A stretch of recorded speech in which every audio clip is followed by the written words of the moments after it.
Welcome to another episode of the Irregular show. I am the host, Sleepy Melbourne, and we are back for another chapter of Tower of God, chapter 632. And we are still here in the past. Excuse me. Had a little frog in my throat.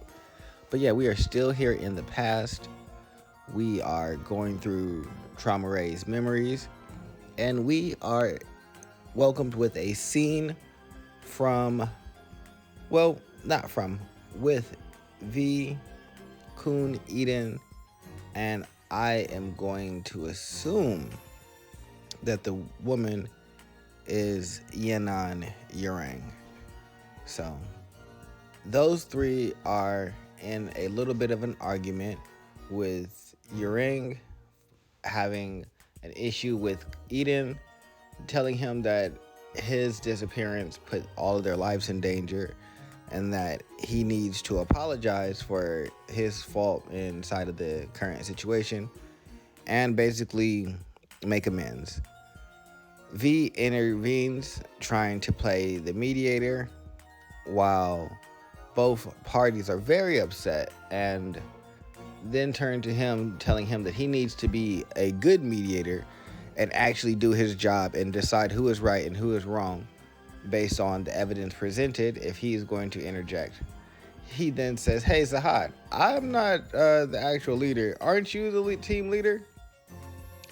Zahad is like, "Well, you butted in, so you go ahead and solve this. I'm going to temporarily hand over the leader position to you."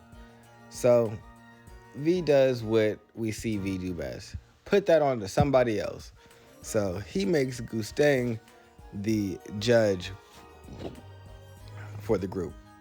Now, Gustang is in charge of deciding whether Yurang or Eden is wrong. And so Gustang takes several days of dealing with these two to finally decide who is right and who is wrong. And using a lighthouse, he was able to find out that both of them were at fault and get them to admit it, which is really a skill considering neither one of them wanted to take blame in the beginning. And since he was able to do that, he is given a gift from V. V shows back up with key rings. He got one key ring, which is a scale, and another, which is a cudgel. I wasn't just messing around. I made this gift for you since you worked so hard. Take it. It's yours now. And Gustang is trying to figure out what exactly is his. A scale, and what is this? Asking about the cudgel. It's an oak beam. It's like a club made from jade, used to smack the head of anyone with useless distractions.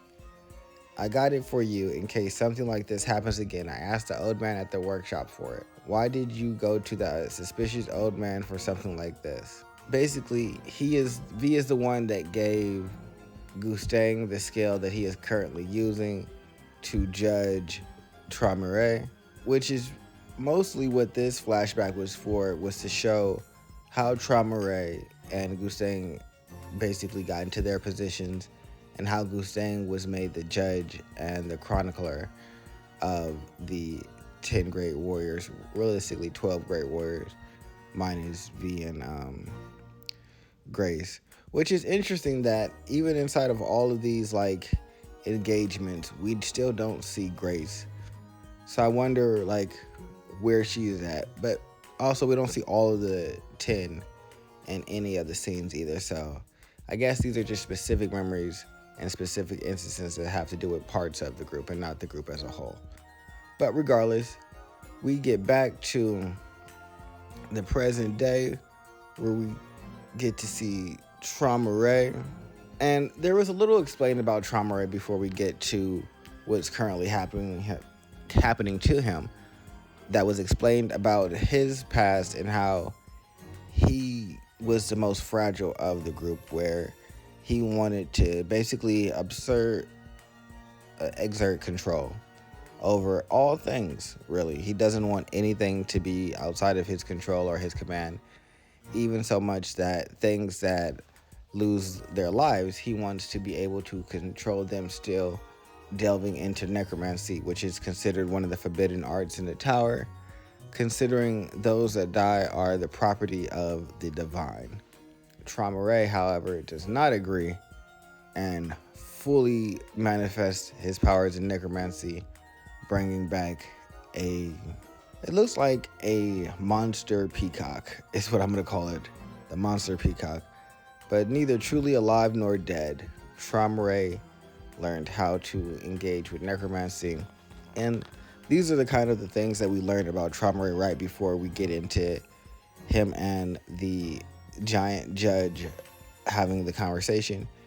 Basically, the judge says, hey, so these are all of your memories, and how do you feel about these instances and what you've done in the past? To which Traumerei says, it was such a long time ago that I can't pretend to have any feelings for those, and so no, I don't have any remorse. And with that, we get Gustang coming back to life.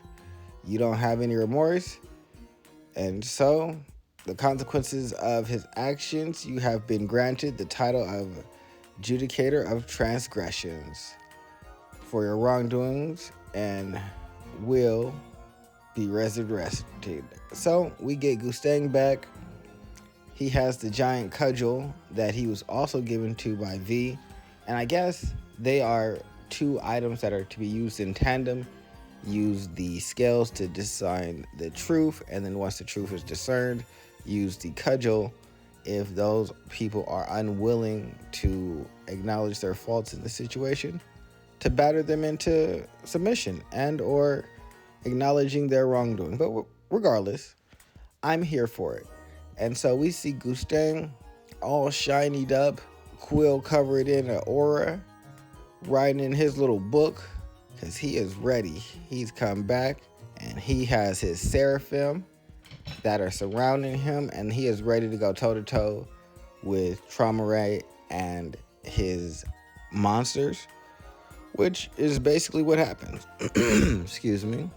We see Gustang's and his seraphim engage with Traumerei and his creatures, destroying them with Traumerei. The greatest judgment I can exact, your fall. Gustang is ready for it. He flies towards Traumerei and smacks him in the face with the cudgel, shattering his mask and busted him up a little bit. We got a little blood from his nose and from his mouth.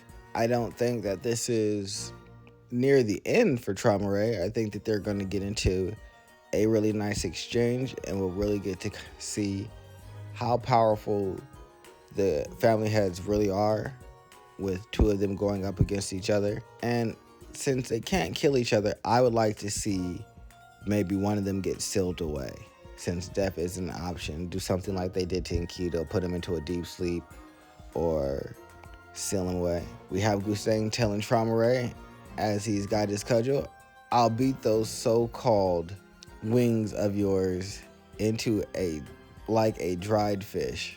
Traumerei thinks that he's free, but he's really not. He's stuck in a cage of his own making, where he needs to have control, and anytime he feels like he's not in control, he's panicked. That's all we have for the chapter, though. It was great.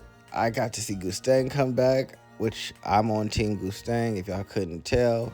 I think that him enacting the war will lead to greater things. Traumerei winning will just lead to the status quo continuing, and no one wants that. So I'm here for Gustang and his victory and conquest towards Zahad and the rest of the great family heads.